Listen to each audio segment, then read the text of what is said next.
Hello, everybody. Welcome. I am Georgina Donahue. I'm the Director of Community here at Pragmatic Institute. I am so excited today because we have one of our very own Pragmatic alumni with us for today's discussion. We are chatting with the wonderful Michael Hirsch of Break a Pencil. We're going to be doing a real deep dive into how Michael was able to effectively leverage Pragmatic Institute training all throughout his career. So he has been able to develop and advance and progress through his career, and he is here to share ways on how you can do that too. Take yourself from an individual contributor all the way up anywhere in between to an influential leader within your organization as well. As always, we're going to start with a question in the chat as folks are still hopping on. So in the chat, tell me, what is one specific product skill that you believe is going to be critical for advancing your career beyond your current level? Bonus points if you tell me why. So as you are entering those answers, let's do a little bit of housekeeping. If you've been here before, you know that those comments should go in the chat box. Chat box is the best place for you to swap ideas with peers while Michael is guiding us through the session. If you've got questions specifically for Michael that you'd like him to answer, we are going to have a Q&A session at the end of our time, and you can log your questions in the Q&A box, separate from the chat box. I'll keep an eye on those through our call. I'll flag them for Michael towards the end when we do our Q&A. I always like to let everybody know this session is being recorded, and you are automatically going to receive a copy of this recording into your inbox in just a couple days. Also, today is a smidge different than our normal, and it's exciting because Michael will be referencing several pragmatic specific tools and templates. These tools and templates are part of Pragmatic's course materials. So if you're an alumni, you will have access to these templates. We're going to put a slide for download that has all of the different links. We'll put that up top here, and we'll also put it at the very end of the presentation so that you can access them or follow along. I have very good news for you. If you are not an alumni yet, I hope that you will consider becoming one. We serve over half of all Fortune 500 companies at Pragmatic and countless individuals who really want to successfully solve the needs of their market. I'm telling you this because I have a great opportunity. It just so happens that our Memorial Day sale is taking place at the moment through the end of this month. So if you would like 15% off your first course with us, Foundations, you can use the code Memorial15. Callie will pop it in the chat for you to use at checkout. But that's all the housekeeping we have today. So Michael, you can pop me to the next slide. Let's get underway because I'm really excited for this session together. So once again, welcome. Thanks for joining us. I'm Georgina Donahue. It's really nice to see all of you today. I'm the Director of Community at Pragmatic Institute, and our community is all about real life experiences and conversations with other product folks. So sessions like this one are my favorite way that we deliver that to you, in addition to so many more. So next slide, please, Michael. I am so excited for you guys to hear from him today. We're going to talk about how you can effectively apply pragmatic principles to your work in order to really show off and develop your leadership capabilities, leverage your product expertise, and transform your contributions to really maximize them and go further in your industry and in your space. Michael is a wonderful person to learn from because he's been in the PM space for more than 2 decades. He's been building and guiding successful teams across a ton of different industries. So he has worked with firms like Sony and Qualcomm and T-Mobile. So he has a tremendous amount of industry-leading experience. Another fun fact before I pass it to you, Michael serves as an adjunct professor and he teaches strategic management at the Albers School of Business and Economics. So we are learning from an incredibly seasoned educator today, and it's a total treat. So Michael, that is more than enough from me. I can't wait to everyone to hear from you, and I will pass it right on over. All right. Thank you, Georgina. Audio's okay, I'm assuming? Yes, sounds great. All right. I think I'm going to have Georgina introduce me in every meeting I go to from now on because, wow, thank you for that. I was just looking at the chat of some of the things that people were putting in there, and I love lots of leadership skills and ability to influence and vision. What I love about this is there's a blend between soft skills and kind of hard skills that product managers rely on. And the hard skills are pretty straightforward, right? We're going to talk about this. There's a lot that Pragmatic Institute helps with all that. Those soft skills, though, are so important and so difficult to codify sometimes. So good morning, good afternoon, good evening, wherever in the world you might be. As Georgina mentioned, my name is Michael Hirsch. I'm a product coach and the founder of Break a Pencil Consulting. I'm also, as Georgina mentioned, a proud Pragmatic Institute alumni. And I'm really excited to be with you today. Thank you for sharing your time with me. Really appreciate it. I want to start with a personal story about taking my kids and my parents, all seen in this photo, back to where my family started. You see, my parents were both born and raised in Chile. It's where they met, it's where they got married, and it's where they started their lives and their family together. In fact, this picture, they're all standing in front of the very first apartment that my parents lived in together in Santiago. Giving my kids the opportunity to see the places and meet the people and family that define at least half of their heritage, my side of the family, and to be able to do that with their grandparents as tour guides was something I had always dreamed of. So in 2015, my wife and I took our family of four and my two parents to Chile for a 15-day trip. It was amazing, incredible memories, a once-in-a-lifetime experience. My daughters still talk about it to this day. In fact, they got to meet all their Chilean cousins as well. I mean, you can see there's a fair bit of them. Honestly, you really can't put a price on these kinds of memories and experiences. A year later, my dad unexpectedly and suddenly passed away. And I'll be honest, one of my first thoughts after he died was, thank God I did this while he was still alive. This is my why. This is why I get up every morning. This is why I fight the good fight to earn a living. I do it ultimately to give my kids opportunities and experiences. Maybe because he's a UCLA alum, or maybe because I like his irreverent style. I'm a big fan of Scott Galloway, and his most recent book, which just came out about a month ago, called The Algebra of Wealth. He's got a great quote in there that I think really sums up a lot of what I'm trying to say. He says, everything meaningful in life is about others, your ability to support and love others, and your willingness to let them love you. Nothing profound is achieved in isolation. So I ask all of you, what's your why? Why do you do what you do every day? Why are you here, in fact? I'm going to venture a guess that it's because you're ultimately looking for more. You want either more responsibility, or you want more recognition, or you want more reward, or likely you want all three. I know I did. And what that means ultimately is that you have to manage your career path. No one else is going to do it for you, right? You have to actively manage your career path going forward. So today I'd like to share a little bit with you on the inside scoop about how I did it.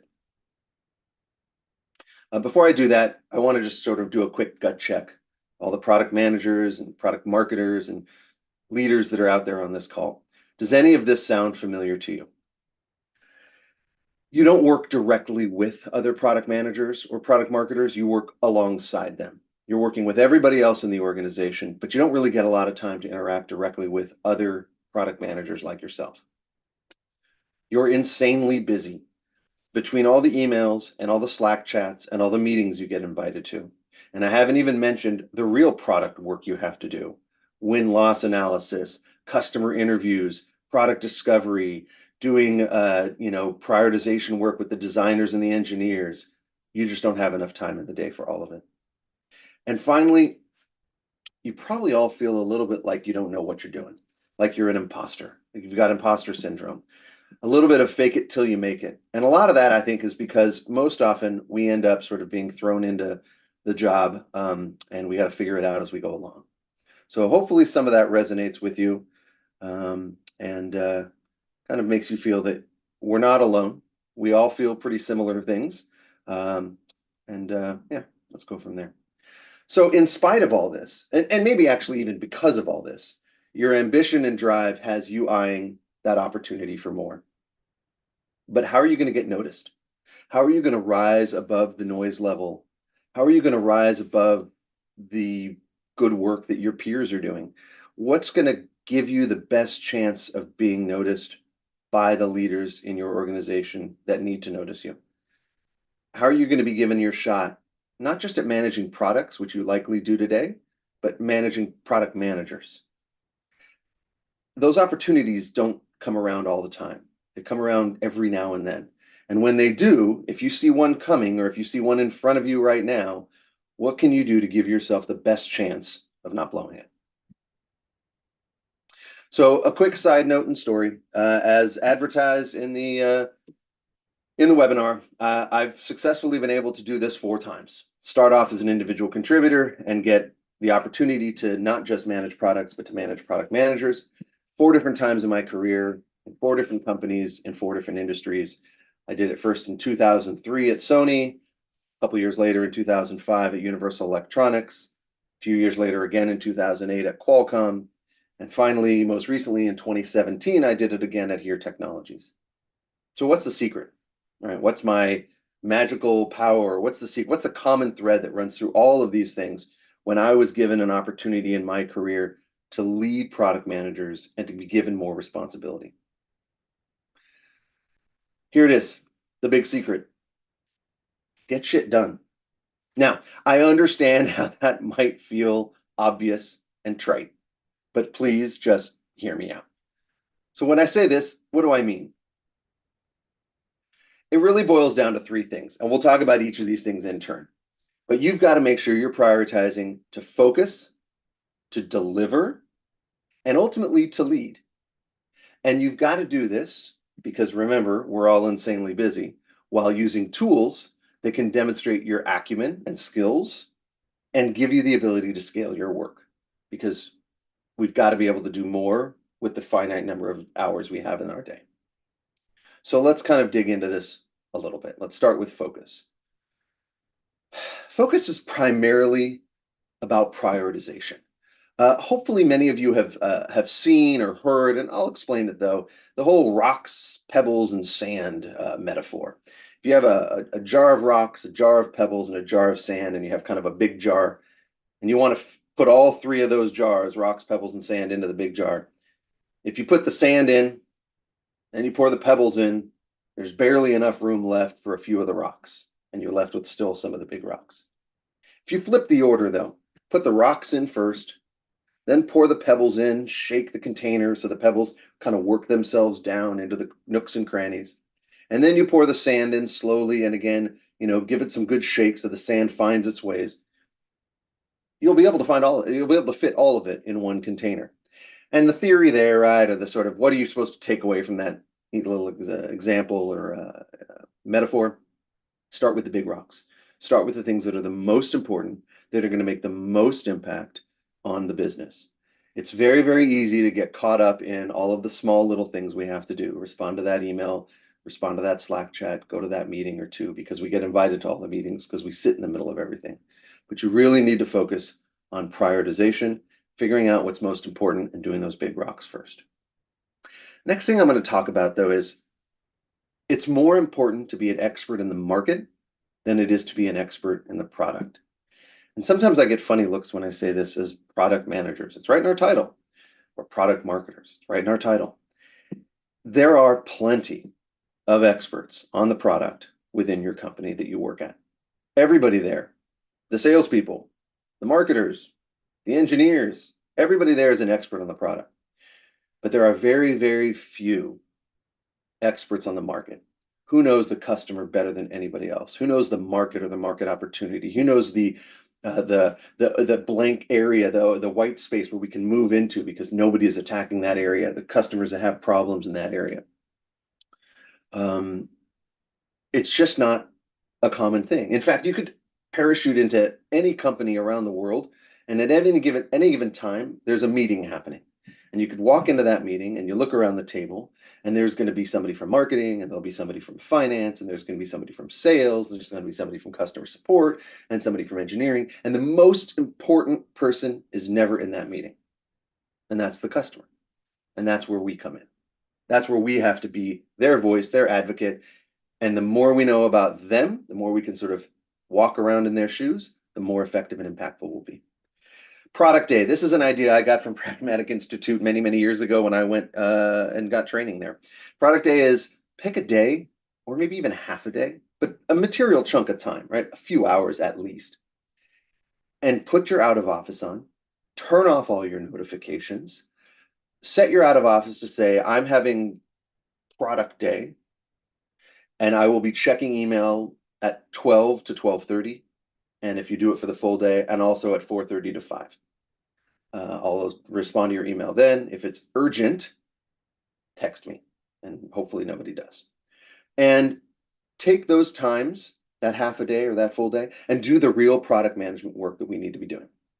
Do those customer interviews, do those win-loss analysis conversations with customers, do that product discovery work, read those research reports, whatever it is, spend the time, the think time, the focus time to do the things that really, really matter.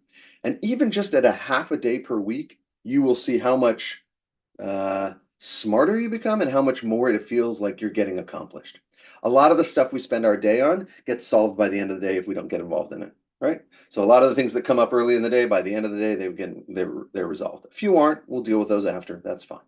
But focus on product day. I did this at Universal Electronics, not just for myself, but for my team. And the only other piece that I added in there was I asked my team, and I also did, at the end of each of those product days or product half days, write down the 2 or 3 things you got accomplished. What research report you read, what customer interview you had, right? And maybe any insights you learned from that. So you've got something to show for the fact that, yeah, I wasn't responding to emails or Slack chats. Look at what I was doing. I was doing work that, don't maybe say it this way, but I was doing work that mattered. And then the last one here, NIHITO, this is another Pragmatic Institute, and I love this. I say it all the time. Stands for nothing interesting happens inside the office. It doesn't. Again, all your product experts are sitting in the office working on stuff. They're doing great work. But the really interesting things, the things where you can learn and help you get better at focusing, are outside. Markets, customers, prospects, things like that. And so one of the themes you'll find as I go through this with you all is let's leverage some existing resources. Pragmatic Institute is chock full of them. Resources that you can use to make your lives a little easier. So when it comes to focus, there's this market discovery document, right? Really helps me capture good information when I'm interviewing customers or trying to discover kind of how the market's operating. Win-loss report template, right? Don't come up with your own. There's a great template, use it. And even more so in the alumni community, there's a set of peer shared win-loss questions. So you get better idea of the things you should be talking about, the things you should be asking when you're on those conversations. And one of my personal favorites is this distinctive competencies worksheet. As Georgina mentioned at the top, in my spare time, I'm an adjunct professor at Seattle University in their Albers School of Business and Economics, and I teach strategic management. It's a strategy course that undergraduate seniors take. It's kind of their capstone course. It's sort of, they take it usually in their spring quarter, and it sort of is meant to put everything they've learned over their 4 years together. And so we do a lot of case studies and we talk about a lot of things. And one of the things we talk about is core competencies of companies and what gives them the ability to have a sustainable competitive advantage. And what's amazing to me is how often it's very easy for people to say things companies are good at. And so for you, what are the distinctive competencies that your product or your offering or your business has? What's not often looked at is, does it matter? And there's a lot of companies, they do a lot of good things, but it doesn't really matter. It doesn't deliver extra economic value to the end user or to the customer. And so it's not giving that business a sustainable competitive advantage. So this distinctive competencies worksheet helps you focus on your strengths and then to really understand, are they differentiated and are they of value to our customers? If they aren't, that's fine. They're still strengths, no worries. But the ones that are valuable and different are the ones you really want to lean in on. Enough on that. Let's go next into deliver. So this is all about actually delivering results and showing work that you're doing. Take shortcuts, right? Don't reinvent the wheel every single time. use resources that are available, use repeatable processes as much as you can. If you have some that are already available to you within the company, great. If you don't, try some of the ones that are linked here in the chat and the appendix for the slides. Lots of different ways you can go and find good things that people have already done, and use those to your advantage. There's no extra credit for coming up with it on your own. And then it's about being organized, right? Because again, we're really busy. We have a lot of things going on. So really important to stay organized. And I can't emphasize this third one enough. This is why it's, location, location, location when it comes to property. Alignment, alignment, alignment. Where product managers get derailed unexpectedly, where things can go sideways, where you can get sort of that, ball from left field that you didn't even see coming, is when you have a stakeholder that isn't aligned with you.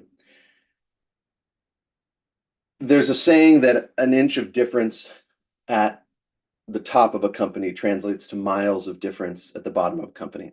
So I'm always a big advocate, and I'm always coaching leaders that one of the most important things they have to make sure is that leadership team is as aligned as possible. If you ask one of them a question and then you ask the other one the same question, you really should get almost identical answers. If there's a little bit of a subtle difference, understand what that is, because maybe someone's seeing it a little bit differently. And that is the same way for product managers. If the salesperson you're working with is seeing it one way, but the marketing people are seeing it slightly differently, or the engineering people, or the customer support people, you need to make sure every one of these stakeholders is reading from the same playbook, is singing from the same song sheet as you are. So spend a lot of time, over-index on alignment. What are some resources? For some of these things, roadmap templates, requirement summaries. But honestly, I think one of the most impactful ones again here is this stakeholder management matrix. It's easy to forget about stakeholders. It's not easy to forget about them when you've written them all down and you've clearly defined in writing for yourself and maybe for your other peers or for the stakeholders themselves who they are, what information they need to have, and how frequently you're going to provide it to them. Don't just assume everybody knows what's going on. Don't just assume just because you wrote an email or put a PowerPoint together that whoever, should be informed of it, was informed of it, read it, internalized it, understood it. It's amazing how often, well, I didn't know that. Well, what do you mean? I've been emailing you. You've been in the weekly meetings every week. Well, I haven't been paying attention. So focus on alignment. It's incredibly important. There's other resources as well to help you with deliver, right? To get things done. There's books, lots of good product management books out there. I can recommend some. There's a lot of podcasts. I can also recommend some. Training is one of the best ways, right? Again, Pragmatic Institute is, to me, hands down the best when it comes to training for really understanding how to do product management well and product marketing well. And then coaching. And look, I'm a little biased because I'm a product coach. But coaching to me is the best way you can get contextually relevant and immediately actionable support as a product manager or a product management leader.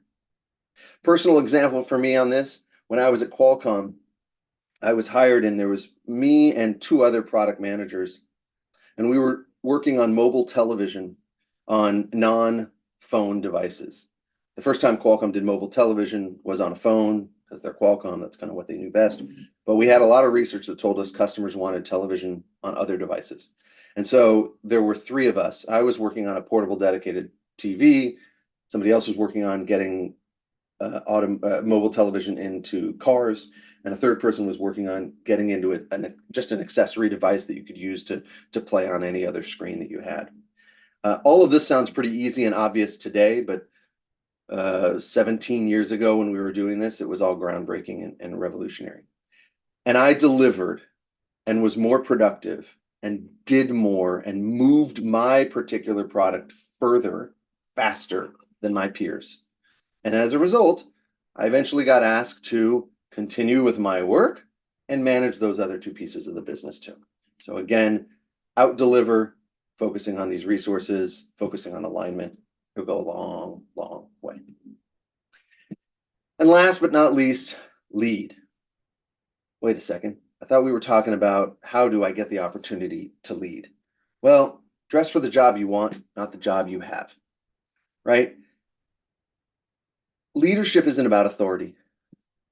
You may need authority, as a manager, but leadership itself, anybody can do, whether or not you have direct reports. So act like you already have the job. Start leading your peers, the people that you don't work directly with, but you work alongside. Well, how can I do that? I don't have the authority. As product managers and product marketers, we do that every single day. We are tasked with building, delivering, launching, managing, maintaining products and businesses. And yet we don't typically do any of the work. We have to get engineers to do the work for us. We have to get marketers to do the work for us. We have to get salespeople to do the work for us. So we're constantly leading these people, and yet we have no authority over them. So use that same muscle, which as a product manager is one of our strongest, and help your peers.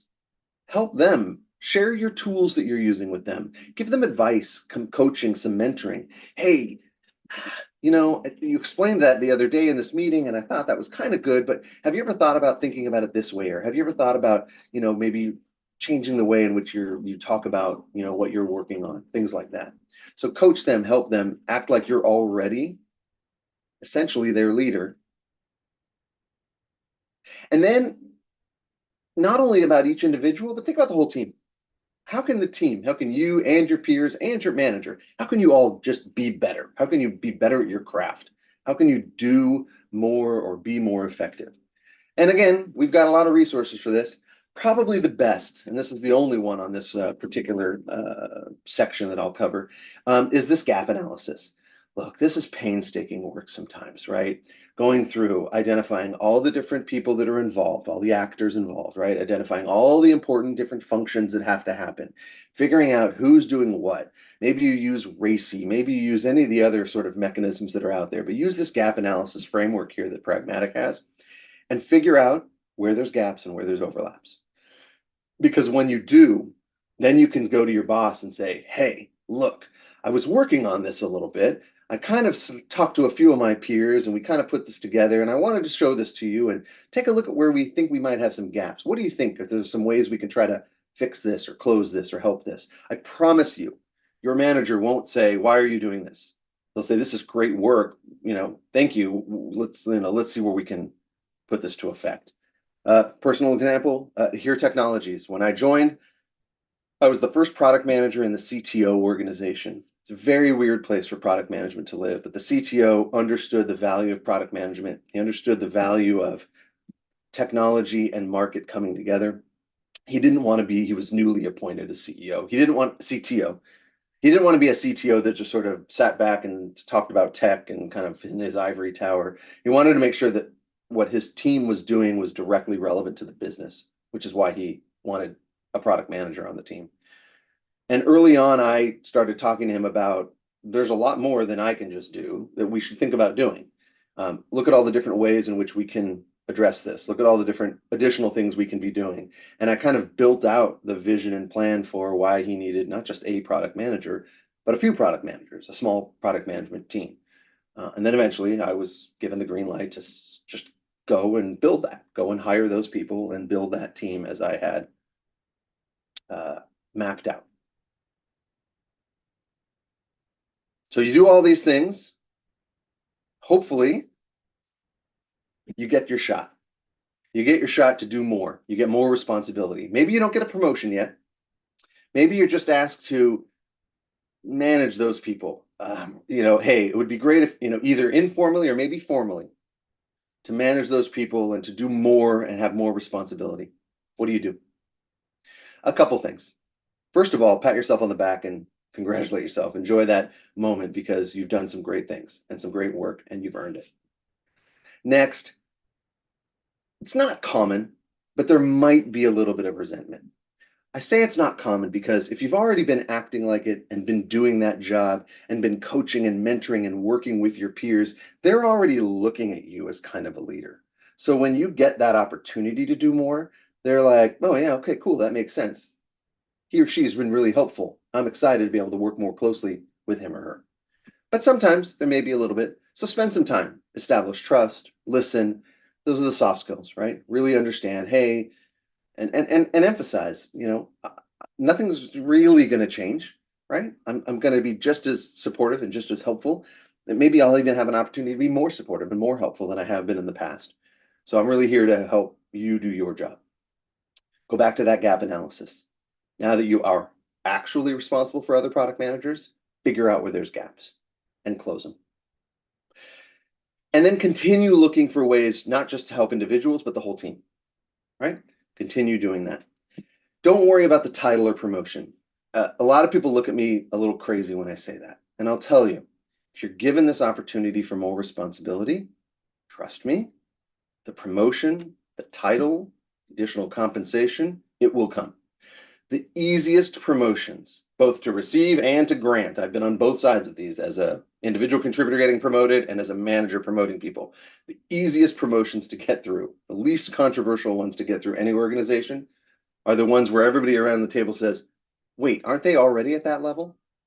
They've already been acting at that level. They've already been doing, I didn't even realize they weren't a director. I didn't even, okay, yeah, of course they should be. And those go through easily. If you've ever been involved in the promotion process in sort of medium and large size organizations, it's a lot of times it's popularity contest is probably not the right term, but you have to advocate very strongly because there's only a limited amount of resources and availability for promotions. And so, a variety of senior leaders are competing for a few spots of the promotions that they get to grant their folks. So it's a lot of advocacy, and it's a lot easier to advocate for somebody who's already doing the job than for somebody who's waiting to be told they're promoted before they start doing the job.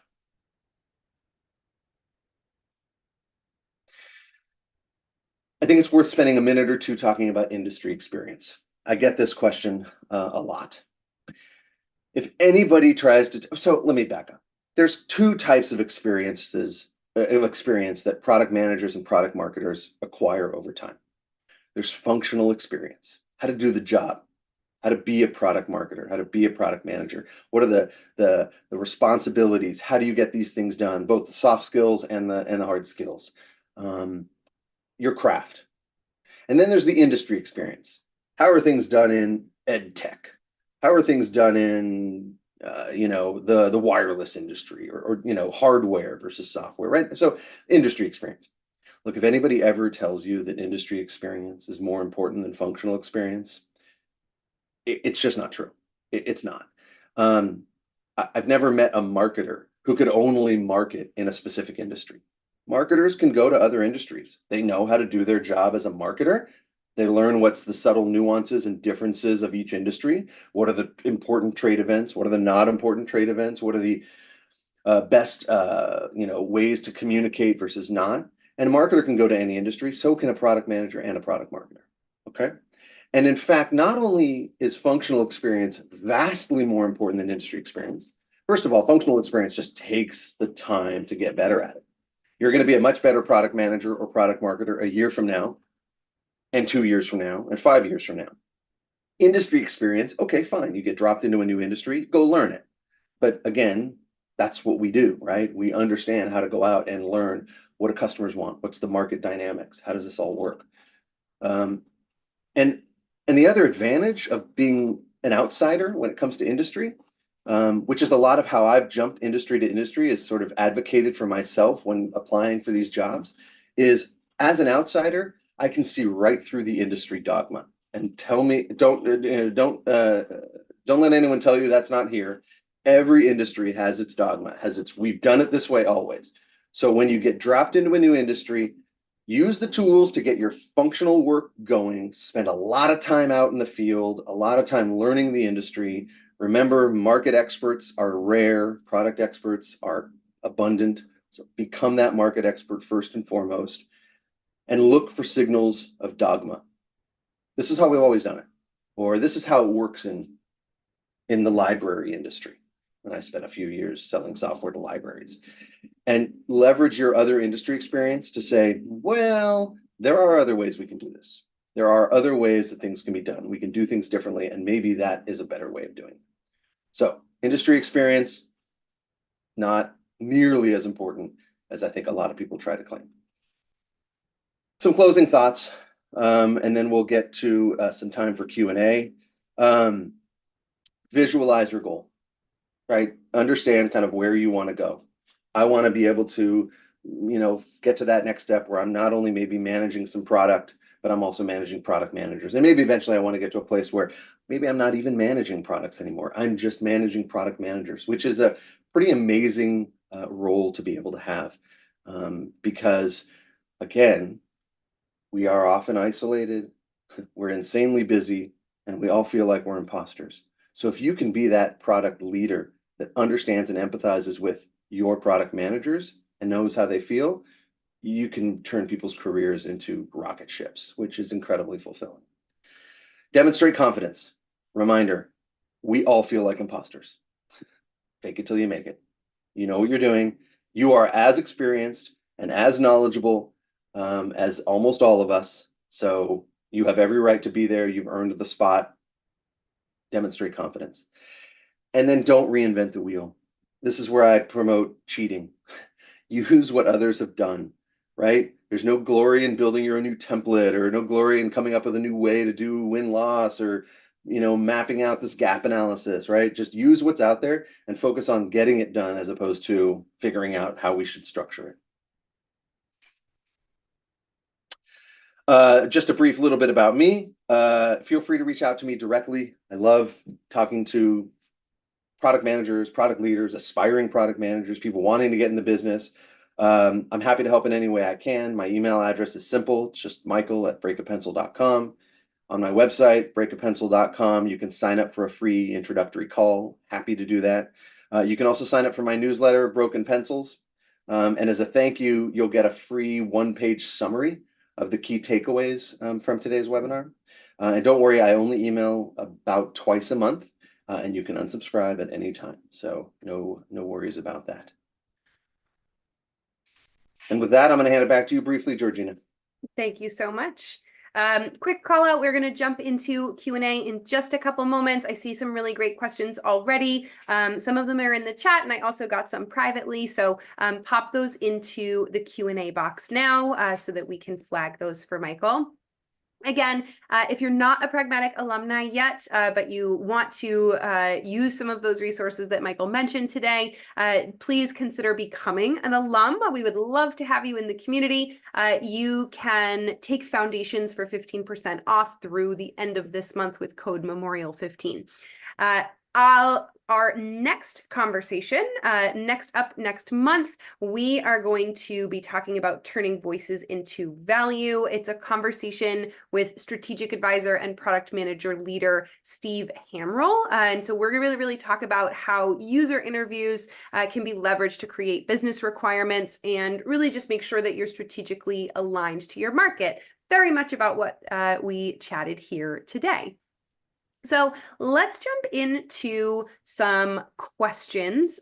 We have a couple high level, a couple more detailed. I have a burning question from Katie, though, that I think everyone is going to want to know. And she asked first. So do you have any particular tips, Michael, for getting your customers and your prospects on the phone? It's definitely one of the most fulfilling part of product managers and product marketers' work. Everybody loves it. Everybody learns the most from it, but you got to get them on the phone or you got to get them out to coffee. Do you have any approaches that are tried and true for you?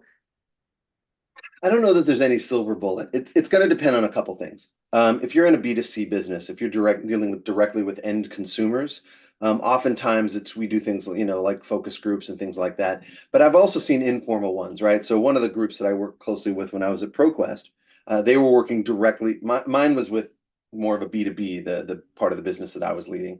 This part of the business was very sort of B2C. And they got into a very good rhythm where I think they were posting, regularly. I think even Craigslist at the time. Maybe there's other better places for that. Trying to get an hour once a week for people to come in for a quick little informal discussion, and they left them all with a $25 Amazon gift card or something as a thank you for your time. So if you're trying to get actual end consumers, that's one way, is incentivize them with a little bit of money or something. The other thing is, and this works I think for B2C and B2B, your reasons for, I think a lot of people get nervous like, well, wait, why do you want to get on the phone and talk to me? Nobody wants to be sold anything.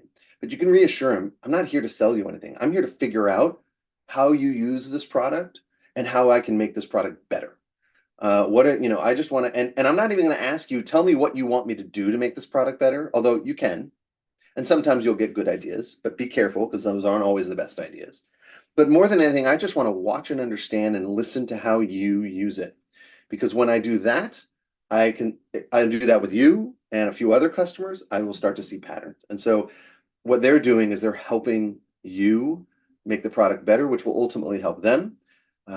You might need to incentivize them, buy you coffee, take you out to lunch.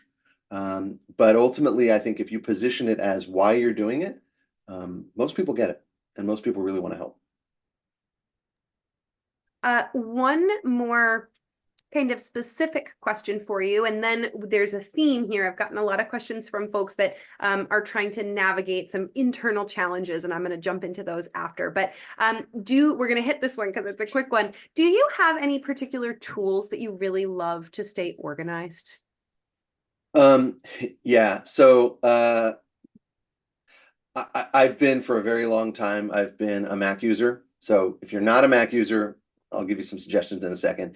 If you're a Mac user, so for me, organized is often to-do lists, right? To me, I live and die by to-do lists because if I don't write it down, I will forget it. And if I'm trying to remember it, I will forget everything else, and it's just not a good thing. So I just am constantly about to-do lists. There's an app called Things. It's by a company, a small development company. I think they're in France called Cultured Code. But anyway, Things. It's Mac, iPhone, iPad, watch. It's all syncs up, and it's fantastic for keeping track of to-dos and recurring to-dos and remember to do this in 3 weeks and do this every 2 weeks. And here's the 5 things you need to do to get this bigger project done, right? So lots of different ways you can structure and organize. So that's one way for me. Other things I do is I keep all my notes. Again, everyone's kind of different in how they do it. I take all my notes on paper, and then I use Rocketbook actually, and then I scan them into Evernote. And then and most very often, I should say, I very infrequently will go back and refer to them, but I know they're all there. They're all in one place. They're searchable. I can go and find them. I don't like taking notes on a computer because I get easily distracted by notifications, and I can just quickly alt tab and look at something, and then I come back a second later and I've lost context. So to me, it's all about paper and pencil that then I can get digitized. That's kind of my workflow. Um, I also have a very high bar for changing that. I mean, I've been using things for almost 20 years now, as an example. And Evernote, I think I've been using it for about 18 years now. And so, there's always a new shiny tool that comes along. I'll look at it, I'll try it, but if it doesn't meet or exceed what I'm already doing, I just push it to the wayside. I don't get caught up in the hype. Yeah. Hopefully that Yeah. helps. Good approach. It helped me. I wrote down Things. I'm going to go check it out. I haven't heard about it before. Oh, it's the best. All right, we've got some folks that are on board with your suggestions, but they've got some internal blockers and they want some tips on how they could go about navigating them. Fabulous. So, first of all, Roxy was talking about what do you do if your organization is pushing you to be the product expert first and foremost before the market expert? So, you as an individual, you really believe that you should be the market expert, but internally there is a pressure and an expectation that your product expertise will take first priority. How do you navigate that environment? How do you start like chipping away at that internal culture and shifting it in a way that's more favorable to the product? Great question, Roxy. Thank you. Let me explain how I would handle it. I don't know if this is going to exactly deal with your scenario because obviously there's some context that's going to be super important. But whenever I've started a new role, right, as a product manager or a product leader, there is this expectation, I think, of, hey, you got to know the product, right? And I don't even try to fight against it. What I do is I try to find the best internal experts on the product and make them very good friends. So find that architects in the engineering team are the best. find that architect, or find that engineering lead, or find that sales engineer that just knows everything up and down about the product, right? Maybe ask them for, hey, can we sit down for an hour or two and you kind of teach me a lot? So I'll spend an hour or two. But then what I do is I then focus my time and attention on becoming that market expert. And as people ask questions or, hey, can the product do this? Or can we do that? Or when are we going to be able to do this? Early on, I'm not afraid to say, that's a good question. I don't know, but let me get back to you. And then I will immediately run off to my friend, the sales engineer, or my friend, the architect, and say, I got this question. What do you think? And they will never give you just, oh, tell them yes or tell them no. They'll give you all the background and the color and the context, and you'll learn a lot. So then I'll go back and I'll say, hey, I did some digging into this, and this is what I found. A few things good come out of that. One, it's okay to say you don't know something. We can't know everything. Two, you've said, I'm going to come back to you, I'm going to follow up, and you did follow up. So now you're a person that can be relied on. And that's a really, sadly, not common. Three, you keep going back to that architect or that sales engineer, which shows you're genuinely interested in what they do and you want to learn from them. And so they now have a level of respect, and you've earned that credibility. So a lot of good things happen that way. So unless I'm being told like you have to, which I have never run into. So if you're running into that, maybe ping me offline and we can chat through it a little bit more. But for me, it's find those one or two people who are very detailed and very knowledgeable about the product and use them as my go-to person anytime somebody asks me something I don't know. Such a smart approach. Wonderful advice. Okay, I'm going to give a quick disclaimer here to everybody on the call. Michael and I did not rehearse these questions ahead of time. These are not C questions. He just came up with that live on the call because I feel like I am going to, these are such good advice, Michael. I feel like I'm going to get some suspicious looks. Thanks. Okay, let's do it again. So this is another one about internal massaging and movement. So what would you suggest that one of our attendees do who's trying to lead within their product management team, but is just bumping into individuals who are totally uninterested in doing anything new? They don't want to try new approaches. They're very set on how things have always worked. They're married to the past, and they have absolutely no interest in trying something a little outside the norm. Yeah, that's a tricky one. So here's a couple things I might suggest. I'd first want to try to understand why are they so opposed to doing anything new? Do they really believe that everything is working so perfectly and so swimmingly that doing anything new would only, reduce your effectiveness or reduce how well you're doing? If they feel like everything is perfect and any change is unnecessary, that's to me a little bit of a red flag, because it's never that way. If you can try to understand, well, because I've been doing it this way, and now you want to do it differently, and that's going to be harder, and that's scary, right? Look, nobody likes change. Change is scary, and it's very scary for most people.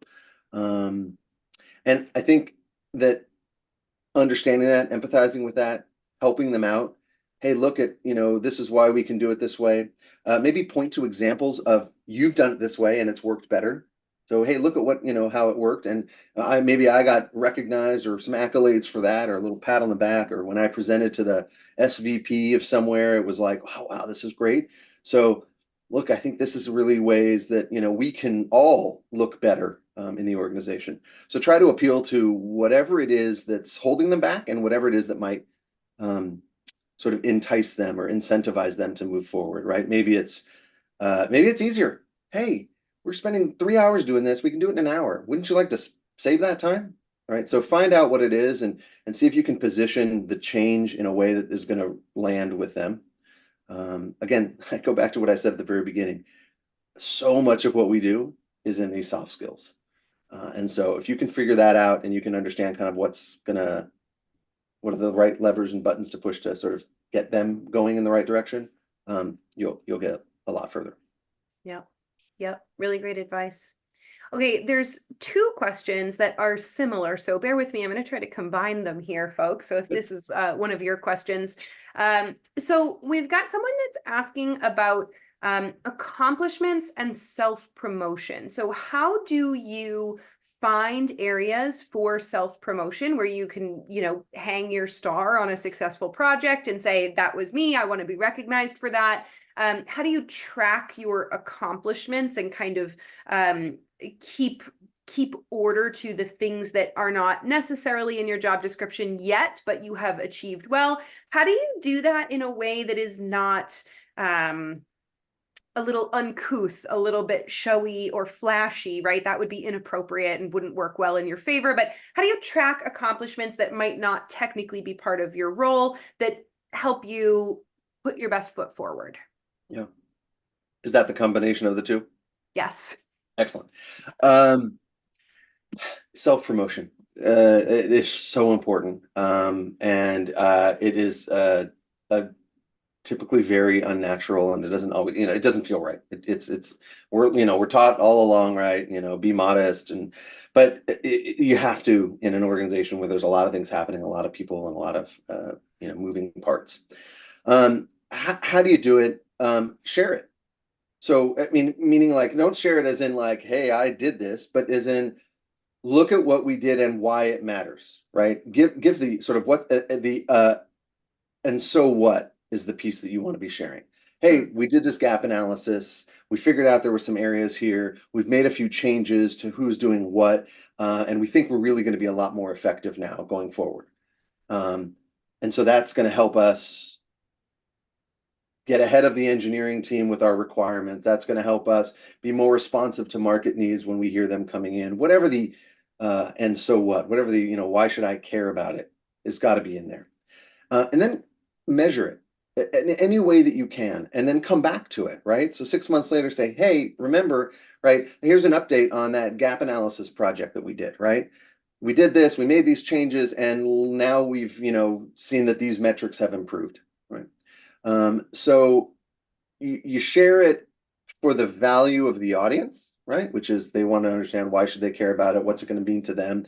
Maybe you're sharing it with the head of sales, so they see, oh, wow, we're going to get better sales materials more quickly, or our sales materials will be updated, much more quickly, or, to when launches are, things like that.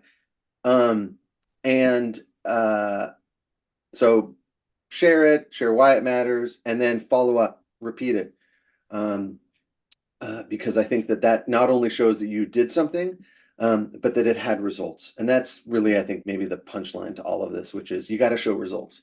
Doing a gap analysis and figuring out where there's gaps, great. But until you do something and it actually produces some better results, it's kind of just busy work. So you got to come back and show the results that you were able to achieve or influence because of the work that you did. Yeah, makes sense. So you want to show your impact. You're not just showing off your activity. Exactly. Gotcha. And hopefully your manager is your ambassador as well, is advocating on your behalf. Hopefully your manager wants to see you succeed. They should be, because if you're successful, they look better. You're not a threat to them, right? There's something I think Marty Kagan says, and I firmly believe it, which is a product leader is only as good as their weakest product manager. And so you have to be pushing and helping your team get better. So hopefully you have a product leader that is also out there touting the accomplishments you've made.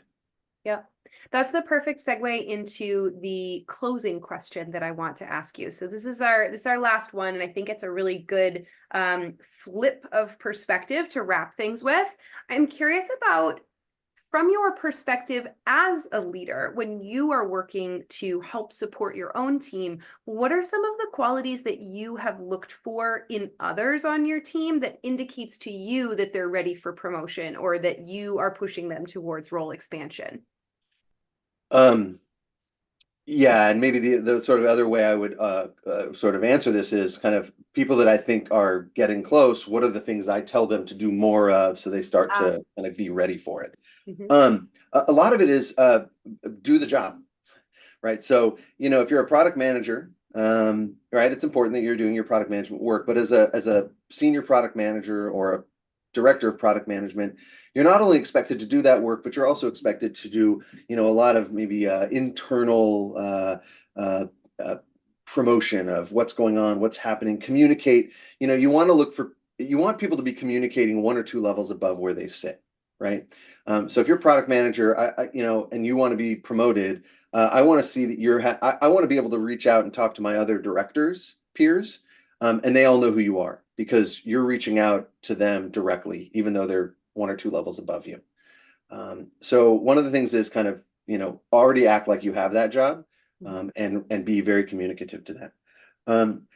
The other thing I look for is a lot of the soft skills, right? How do you handle yourself in tense or contentious meetings?